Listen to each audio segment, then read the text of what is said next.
ವೀಕ್ಷಕರೇ, ನಾಗರತ್ನ ಕಿಚನ್ಗೆ ಸ್ವಾಗತ. ನಾನಿವತ್ತು ನಿಮಗೆ ಬಾದಾಮ್ ಪುರಿ ಹೇಗೆ ಮಾಡೋದು ಅನ್ನೋದನ್ನ ಹೇಳ್ಕೊಡ್ತಾ ಇದ್ದೀನಿ. ನಾನು ಹೇಗೆ ಮಾಡೋದು ಅನ್ನೋದನ್ನ ಪ್ರೊಸೀಜರ್ನ ತಿಳಿಸ್ಕೊಡ್ತೀನಿ. ಬಾದಾಮಿನ ನೆನೆಸ್ಬಿಟ್ಟು ಅದ್ರ ಸಿಪ್ಪೆ ತೆಗೆದು ಇಟ್ಕೊಂಡಿದ್ದೀನಿ. ಈಗ ಬಾದಾಮಿನ ಹಾಲು ಹಾಕೊಂಡು ರುಬ್ಕೋತಾ ಇದ್ದೀನಿ. ಅದಕ್ಕೆ ಎಷ್ಟು ಬೇಕೋ ಅಷ್ಟು ಹಾಕೊಂಡು ರುಬ್ಕೋತೀನಿ. ಈಗ ಸ್ವಲ್ಪ ಹಾಲು ಹಾಕ್ಕೊಂಡು ನುಣ್ಣಗೆ ಪೇಸ್ಟ್ ಮಾಡ್ಕೋತೀನಿ.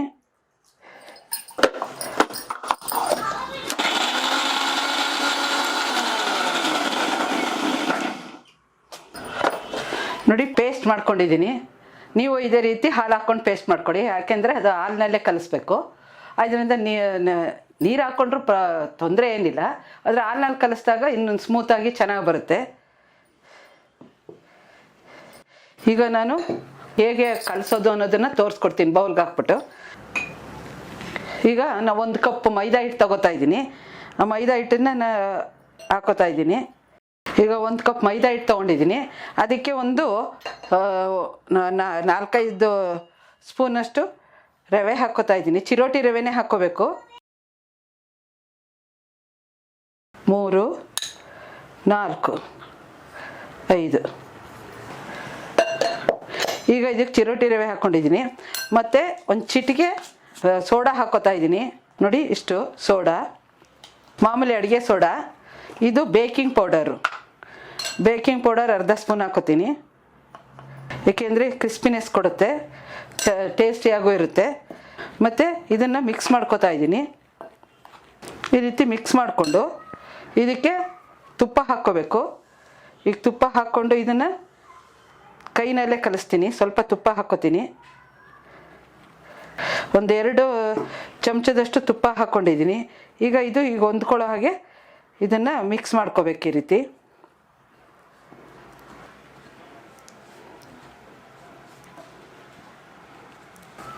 ಇದು ಈ ಥರ ಆಗಿದೆ. ಮತ್ತು ಇದಕ್ಕೇ ನಾವು ಪೇಸ್ಟ್ ಮಾಡ್ಕೊಂಡಿದ್ದೀವಲ್ಲ ಹಾಲಿನ ಜೊತೆ, ಇದು ಹಾಲು ಹಾಕಿ ಮಿಕ್ಸ್ ಮಾಡಬೇಕು. ಅದರಿಂದ ಇದನ್ನು ಬಾದಾಮಿನ ನಾನು ಪೇಸ್ಟ್ ಮಾಡ್ಕೊಂಡಿರೋದು ಹಾಕ್ತಾಯಿದ್ದೀನಿ. ಫೈನ್ ಪೇಸ್ಟ್ ಮಾಡ್ಕೋಬೇಕು ಈ ರೀತಿ.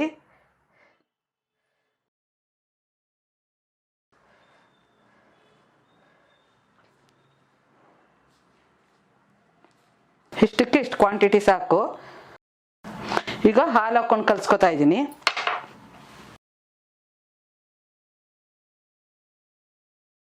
ಚಪಾತಿ ಹಿಟ್ಟನ್ನು ಅದಕ್ಕೆ ಕಲಿಸ್ಕೋಬೇಕು. ನಾವು ಹಾಲು ಹಾಕ್ಕೊಂಡು ಸ್ವಲ್ಪ ತೆಳು ಆಯಿತು ಅಂತಂದರೆ ಸ್ವಲ್ಪ ಮೈದಾ ಹಿಟ್ಟು ಹಾಕ್ಕೊಳ್ಳಿ. ನೋಡಿ, ಈ ರೀತಿ ಬರಬೇಕು. ಈ ರೀತಿ ಸ್ವಲ್ಪ ನಾದ್ತೀನಿ. ಈ ಕನ್ಸಿಸ್ಟೆನ್ಸಿಲಿ ಇರಬೇಕು.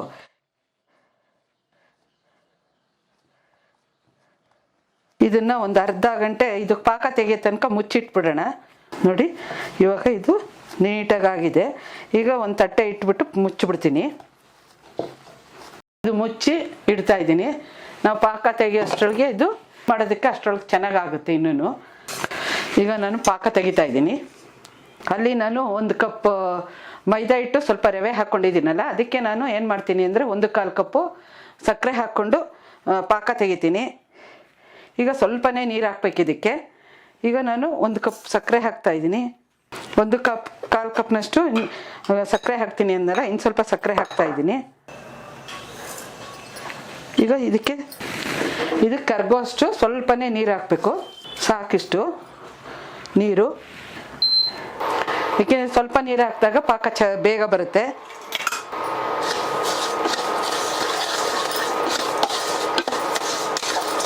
ನೋಡಿ, ಈ ರೀತಿ ಅಲ್ಲಾಡಿಸ್ತಾ ಇರಿ.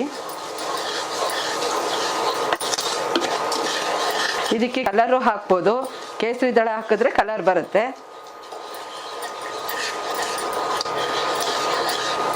ಈ ಸ್ವಲ್ಪನೇ ನೀರು ಹಾಕಿರೋದ್ರಿಂದ ಹೆಚ್ಚಿಗೆ ಕುದಿಸಕ್ಕೆ ಹೋಗ್ಬಾರ್ದು. ಕುದಿಸಿದ್ರೆ ಏನಾಗ್ಬಿಡುತ್ತೆ, ಕ್ರಿಸ್ಟಲ್ ಆಗ್ಬಿಡುತ್ತೆ.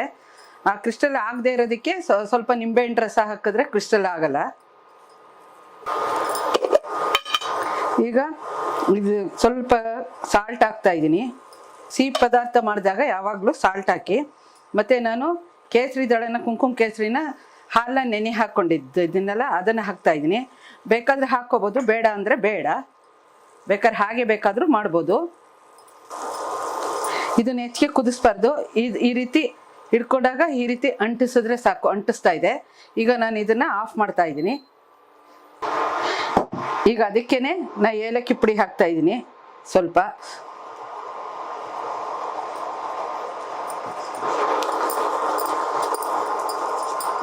ಫ್ಲೇವರ್ಗೆ. ಈಗ ಇದು ನೋಡಿ ಈ ರೀತಿ ಸ್ಮೂತ್ ಆಗಿದೆ. ಈ ರೀತಿ ಸ್ಮೂತ್ ಆಗಬೇಕು ನೋಡಿ, ಈ ರೀತಿ. ಈಗ ನಾವು ಸಾಟಿ ಮಾಡ್ಕೋಬೇಕು ಒರಕೆ ಮಾಡೋಕ್ಕೋಸ್ಕರ. ಈಗ ನಾನು ತುಪ್ಪ ಹಾಕ್ತಾ ಇದ್ದೀನಿ. ಇದು ಒಂದು ಬಟ್ಲಿಗೆ ತುಪ್ಪ ಹಾಕ್ಕೊಂಡು ಒಂದು ಸ್ವಲ್ಪ ಅಕ್ಕಿ ಹಿಟ್ಟನ್ನು ಹಾಕ್ಕೊಂಡು ಈ ರೀತಿ ಕಲಿಸ್ಕೋಬೇಕು ನೋಡಿ, ಈ ರೀತಿ.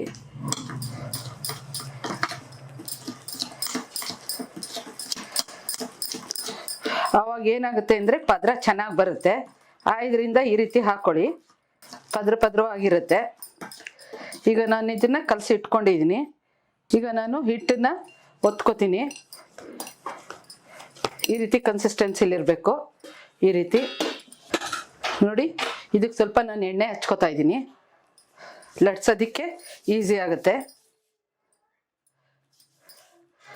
ಇವಾಗ ನಾನು ಈ ರೀತಿ ಉಂಡೆ ಮಾಡಿಕೊಂಡು ಈ ರೀತಿ ಲಟ್ಟಿಸ್ಕೊತಾ ಇದ್ದೀನಿ. ಒಟ್ಟಿಗೆ ನೀವು ಹಸಿಟ್ಟು ಹಾಕೋಬೇಡಿ, ಯಾಕೆಂದರೆ ಅದು ಹಾಕೊಂಡಾಗ ಏನಾಗುತ್ತೆ, ಎಣ್ಣೆಲಿ ಕರೆದಾಗ ಎಣ್ಣೆ ಎಲ್ಲ ಕಪ್ಪಾಗುತ್ತೆ. ಆದ್ದರಿಂದ ನೀವೇನು ಮಾಡಬೇಕು ಅಂದರೆ ಈ ರೀತಿ ಮಾಡ್ಕೋಬೇಕು. ಈಗ ನಾನು ಇದಕ್ಕೆ ತುಪ್ಪ ಹಚ್ತಾ ಇದ್ದೀನಿ ಈ ರೀತಿ. ಇವಾಗ ನಾನು ಕಲಸಿ ಇಟ್ಕೊಂಡಿದ್ನಲ್ಲ ಅಕ್ಕಿ ಹಿಟ್ಟು ಮತ್ತು ತುಪ್ಪ, ಅದನ್ನು ಈ ರೀತಿ ಹಾಕ್ಕೊಳ್ಳಿ. ಮತ್ತೆ ಪುನಃ ಇದಕ್ಕೂ ಹಚ್ಕೊಳ್ಳಿ ಈ ರೀತಿ. ಅರ್ಧ ಭಾಗ ಹಚ್ಕೊಳ್ಳಿ, ಇಲ್ಲ ಅಂದರೆ ಪೂರ್ತಿ ಭಾಗ ಬೇಕಾದ್ರೆ ಹಚ್ಕೊಳ್ಳಿ. ಈ ರೀತಿ ಆದಮೇಲೆ ಇನ್ನೊಂದು ಸಾರಿ ಇದನ್ನು ಲಟ್ಟಿಸ್ಬಿಡಿ ನೋಡಿ, ಈ ಶೇಪಲ್ಲಿ ಬರುತ್ತೆ. ಇದಕ್ಕೆ ನಾನು ಲವಂಗ ಬೇಕಂದರೆ ಹಾಕೋಬೋದು, ಇಲ್ಲಾಂದರೆ ಹಾಗೆ ಆಪ್ಷನಲ್ಲಿ ಇದು ನೋಡಿ. ಈ ರೀತಿ ಹಾಗೆ ಬೇಕಾದ್ರೂ ತೋರಿಸ್ತೀನಿ. ಈ ರೀತಿ ಮಾಡಿಕೊಂಡು ಒಂದೊಂದಾಗಿ ಲಟ್ಟಿಸ್ಕೊತಾ ಇದ್ದೀನಿ ನಾನು.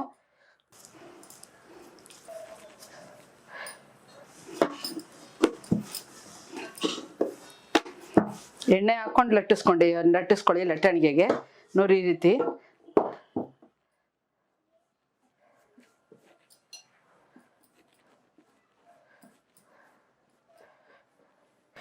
ಎಲ್ಲ ಲಟ್ಟಿಸ್ಕೊಂಡು ನಾನು ಕರಿತೀನಿ.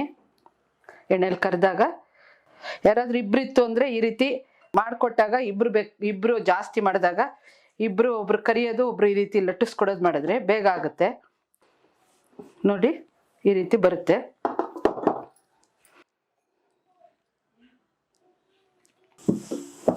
ತೆಳುಗೆ ಒತ್ಕೊಳ್ಳಿ ಈ ರೀತಿ.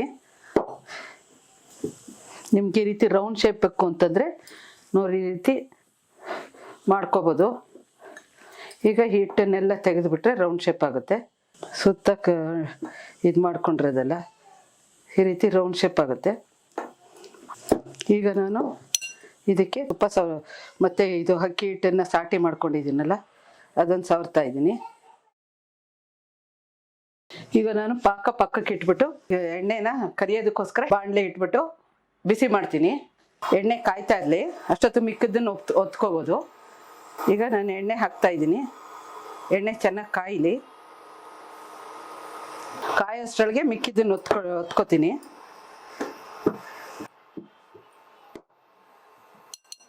ಅರ್ಜೆಂಟಿಗೆ ಯಾರು ನೆಂಟರು ಬಂತು ಅಂದರೆ ಮನೆಯಲ್ಲಿ ಪದಾರ್ಥಗಳಿವೆ ಇರುತ್ತಲ್ಲ, ಆರಾಮಾಗಿ ಮಾಡಿಬಿಡ್ಬೋದು, ಈಸಿಯಾಗೂ ಇರುತ್ತೆ ನೋಡಿ. ಈಗ ಪ್ಲೇನ್ ಆದರೂ ಹಾಕ್ಕೋಬೋದು, ಇಲ್ಲಾಂದರೆ ಲವಂಗದ ಫ್ಲೇವರ್ ಬೇಕು ಅಂತಂದರೆ ಲವಂಗ ಚುಚ್ಚಾದ್ರೂ ನೀವು ಎಣ್ಣೆಗೆ ಹಾಕ್ಕೋಬೋದು. ಎಣ್ಣೆ ಕಾದಿದೆಯಾ ಅಂತ ನೋಡ್ತೀನಿ. ಕಾದಿದೆ. ಈಗ ನಾನು ಒಂದೊಂದಾಗಿ ಹಾಕಿ ತೆಗಿತೀನಿ ನೋಡಿ. ಒಂದು ಲವಂಗ ಬೇಕಾದ್ರೆ ಆ ರೀತಿ ಚುಚ್ಕೊಳ್ಳಿ, ಇಲ್ಲಾಂದರೆ ಈ ರೀತಿಯೇ ಬೇಕಾದರೂ ಹಾಕ್ಕೋಬೋದು.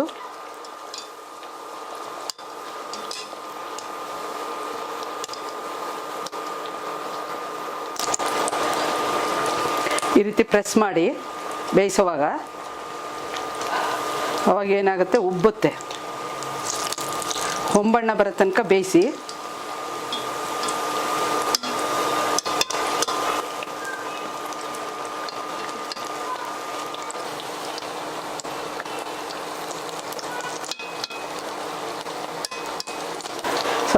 ಕಮ್ಮಿ ಉರಿನಲ್ಲಿ ಬೇಯಿಸಿ, ಯಾಕೆಂದರೆ ಒಳಗಡೆ ಇರೋ ಹಿಟ್ಟು ಕೂಡ ಬೇಯಬೇಕಲ್ಲ. ಸ್ವೀಟ್ ಮಾಡುವಾಗ ಯಾವಾಗಲೂ ಕಮ್ಮಿ ಫ್ಲೇಮ್ನಲ್ಲೇ ಬೇಯಿಸಬೇಕು. ಮೀಡಿಯಮ್ ಫ್ಲೇಮು, ಕಮ್ಮಿ ಅಂದರೆ ಸಿಮ್ಮಲ್ಲಿ ಇಟ್ಕೊಂಡ್ಬಿಡ್ಬೇಡಿ, ಅವಾಗ ಚೆನ್ನಾಗಾಗಲ್ಲ, ಉಬ್ಬಲ್ಲ. ನೋಡಿ ಇದಾಗಿದೆ. ಇದು ನಾನು ಪಾಕಕ್ಕೆ ಹಾಕ್ತಾಯಿದ್ದೀನಿ. ಪಾಕಕ್ಕೆ ಹಾಕಿದಾಗ ಈ ರೀತಿ ಎರಡು ಸೈಡು ನಾವು ಹೊರಳಿಸಿ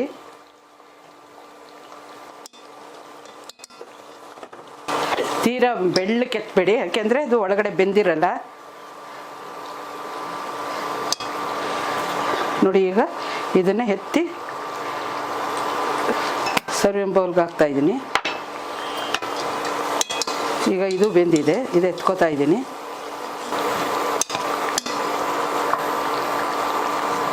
ಸ್ವಲ್ಪ ಹೊತ್ತು ಬಿಡಿ, ಪಾಕ ಎಲ್ಲ ಕುಡಿಬೇಕದು. ಪಾಕ ಹೀರ್ಕೊಂಡಾಗ ಒಳಗಡೆನೂ ಸ್ವೀಟಾಗಿರುತ್ತೆ, ಇಲ್ಲಾಂದರೆ ಒಳಗಡೆ ಸ್ವೀಟಾಗಿರಲ್ಲ. ಈ ರೀತಿ ಪ್ರೆಸ್ ಮಾಡಿ ಆವಾಗ ಉಬ್ಬುತ್ತೆ ಚೆನ್ನಾಗಿ. ನೋಡಿ ಹೇಗೆ ಉಬ್ತಾ ಇದೆ ಅಂತ. ಈಗ ಇದು ಪಾಕಕ್ಕೆ ನೆನೆ ಹಾಕಿದ್ವಲ್ಲ, ಇನ್ನೊಂದು ಒಬ್ಬೆ ಬರೋಷ್ಟರೊಳಗೆ ತೆಗೆದುಬಿಡೋಣ. ಹಿಂಗೆ ಹಾಕಿದಾಗ ಪುನಃ ಉಲ್ಟಾ ಮಾಡಿ ಬೇಯೋಷ್ಟರೊಳಗೆ. ಹಾಗೆ ಬಿಟ್ಬಿಟ್ಟು ಒಂದೇ ಪೋರ್ಷನ್ ಬಿಟ್ಬಿಟ್ಟು ಒಂದೇ ಕಡೆ ಹಾಕ್ಬಿಟ್ಟು ಸುಮ್ಮನೆ ಆಗಿಬಿಡ್ಬೇಡಿ. ಪುನಃ ಉಲ್ಟಾ ಮಾಡಿದಾಗ ಎರಡೂ ಬದಿನೂ ಚೆನ್ನಾಗಿ ಸಕ್ಕರೆ ಪಾಕನ ಹೀರ್ಕೊಳ್ಳುತ್ತೆ. ಒಂದೊಬ್ಬೆ ಹಾಕ್ತಿರಲ್ಲ, ಇನ್ನೊಂದು ಬೇಯೋ ತನಕನೂ ಪಾಕದೊಳಗಡೆನೇ ಇರಲಿ, ಪಾಕ ಚೆನ್ನಾಗಿ ಹೀರ್ಕೊಳ್ಳುತ್ತೆ. ಬಾದಾಮ್ ಪುರಿ ಪಾಕನ ಚೆನ್ನಾಗಿ ಹೀರ್ಕೊಂಡ್ರೆ ಟೇಸ್ಟಿಯಾಗಿರುತ್ತೆ.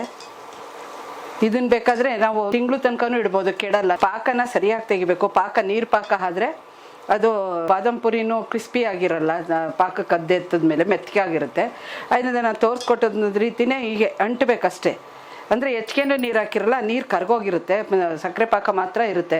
ಇಷ್ಟೇ ನೀರು ಹಾಕೋದು, ಅದು ಸಕ್ಕರೆ ಕರಗಿಸೋಕ್ಕೋಸ್ಕರ. ಅದಕ್ಕೆ ಈ ರೀತಿ ಪಾಕ ಮಾಡಿದಾಗ ಬಾದಾಮ್ ಪುರಿ ಆಗಲಿ ಪ್ರತಿಯೊಂದು ಪದಾರ್ಥ ಆಗಲಿ ಯಾವುದೇ ನಾವು ಸ್ವೀಟ್ ಮಾಡಿದ್ರೂ ಕೆಡಲ್ಲ. ಕೆಲವೊಂದು ಸಾರಿ ನೀರು ಪಾಕ ಮಾಡಿಬಿಟ್ಟು ಅದಕ್ಕೆ ಹಾಕಿದಾಗ ಬಾದಾಮ್ ಪುರಿನೂ ಕ್ರಿಸ್ಪಿಯಾಗಿರಲ್ಲ, ಮೆತ್ತೆ ಇರುತ್ತೆ, ಚೆನ್ನಾಗಿರಲ್ಲ, ಟೇಸ್ಟಿಯಾಗೂ ಇರಲ್ಲ. ಇಷ್ಟೆಲ್ಲ ಇಂಗ್ರೀಡಿಯೆಂಟ್ಸ್ ಹಾಕಿ ಮಾಡಿದ್ರೂ ಅದು ಚೆನ್ನಾಗಿ ಬರಲ್ಲ. ಆದ್ದರಿಂದ ನಾನು ತೋರಿಸ್ಕೊಟ್ರ ರೀತಿಯೇ ನೀವು ಬಾದಾಮ್ ಪುರಿನ ಮಾಡಿ. ಯಾಕೆಂದರೆ ಇದನ್ನು ನಾನು ಸಕ್ಕರೆ ಪಾಕದಿಂದ ತೆಗಿತಿದ್ದೀನಲ್ಲ, 1 ಅವರ್ ಆದಮೇಲೆ ಕ್ರಿಸ್ಪ್ ಆಗುತ್ತೆ. ಸಕ್ಕರೆ ಎಲ್ಲ ಹೀರ್ಕೊಂಡಿರುತ್ತೆ ಸಕ್ಕರೆ ಪಾಕನ. ಈಗ ಅದನ್ನು ಪುನಃ ಅದನ್ನು ತೆಗೆದು ಹಾಕಬೇಕಲ್ಲ, ಇದರಿಂದ ಈಗ ನಾನು ಪಾಕದಿಂದ ಎತ್ತುತ್ತಾ ಇದ್ದೀನಿ. ನೀವು ಇದೇ ರೀತಿ ಮಾಡಿ, ಏಕೆಂದರೆ ಇನ್ನೂ ತಕ್ಷಣ ತೆಗೆದು ಹಾಕಬೇಡಿ. ಒಂದೊಬ್ಬೆ ಬೇಯೋ ತನಕನೂ ಸಕ್ಕರೆ ಪಾಕದೊಳಗಡೆನೇ ಇರಲಿ. ತುಂಬಾ ಸೀಸಕ್ಕೆ ಹೋಗ್ಬೇಡಿ. ಕಂದ ಬಣ್ಣ ಬರಬೇಕು ಅಂತಂದರೆ ಬ್ರೌನಿಶ್ ಆಗಿ ಸೀಸಕ್ಕೆ ಹೋಗ್ಬೇಡಿ. ನಾನು ಹೇಗೆ ಬೇಯಿಸ್ಬೇಕು ಅನ್ನೋದನ್ನು ತೋರಿಸ್ಕೊಟ್ಟಿದ್ದೀನಲ್ಲ, ಅಷ್ಟನ್ನು ಮಾತ್ರ ಬೇಯಿಸಿ. ಅದೇ ರೀತಿ ಆಮೇಲೆ ತೀರಾ ಅಂಟು ಪಾಕ ಬಿಟ್ಬಿಟ್ಟು ನಾರು ಪಾಕ ಮಾಡ್ತು ಅಂತಂದರೆ ಪಾಕನೂ ಕ್ರಿಸ್ಟಲ್ ಆಗುತ್ತೆ, ಮತ್ತು ಪಾಕ ಕೂಡ ಈ ಬಾದಾಮ್ ಪುರಿ ಹೀರ್ಕೊಳ್ಳೋಕ್ಕಾಗಲ್ಲ. ಯಾಕೆಂದರೆ ಗಟ್ಟಿಗಿರುತ್ತಲ್ಲ, ಅದ್ರ ಸಾರಾಂಶ ಹೀರ್ಕೊಳ್ಳೋಕ್ಕಾಗಲ್ಲ. ಇದರಿಂದ ನಾನು ತೋರಿಸ್ಕೊಟ್ಟಿರೋ ರೀತಿನೇ ಈಗ ಅಂದಾಗ ಅಂಟು ಥರ ಆಗುತ್ತೆ, ತೀರಾ ಕಚ್ಕೊಂಡ ಥರ. ಅಷ್ಟು ಮಾತ್ರ ಮಾಡಿ. ಇದರಲ್ಲಿ ಸಕ್ಕರೆ ಪಾಕ ಮುಖ್ಯ. ನಾನು ಬಾದಾಮ್ ಪುರಿನ ಯಾವ ರೀತಿ ಮಾಡಿದೆ ಅನ್ನೋದನ್ನು ನೋಡ್ಕೊಂಡಿದ್ದೀರಲ್ವ, ಅದೇ ರೀತಿ ನೀವು ಮನೆಯಲ್ಲಿ ಮಾಡ್ಕೊಂಡು ನೋಡಿ. ಹೇಗೆ ಬಂತು ಅಂತಂದ್ಬಿಟ್ಟು ಕಮೆಂಟ್ ಮೂಲಕ ತಿಳಿಸಿ. ಹಾಗೆ ನಾಗರತ್ನ ಕಿಚನ್ಗೆ ಸಬ್ಸ್ಕ್ರೈಬರ್ ಯಾರು ಆಗಿಲ್ವೋ, ನೀವು ನಾಗರತ್ನ ಕಿಚನ್ಗೆ ಸಬ್ಸ್ಕ್ರೈಬರ್ ಆಗಿ. ಹಾಗೆ ಪಕ್ಕದಲ್ಲೇ ಬರುವ ಬೆಲ್ ಐಕನನ್ನು ಸಹ ಒತ್ತಿ, ಯಾಕೆಂದರೆ ನಾನು ಮಾಡುವ ಹೊಸ ಅಡುಗೆ ನಿಮ್ಮನ್ನು ನೇರವಾಗಿ ಬಂದು ತಲುಪುತ್ತದೆ. ಹಾಗೆ ನಾನು ಮತ್ತೊಂದು ಹೊಸ ಅಡುಗೆಯೊಂದಿಗೆ ನಿಮ್ಮನ್ನು ನಾನು ಭೇಟಿಯಾಗುತ್ತೇನೆ. ನಮಸ್ಕಾರ.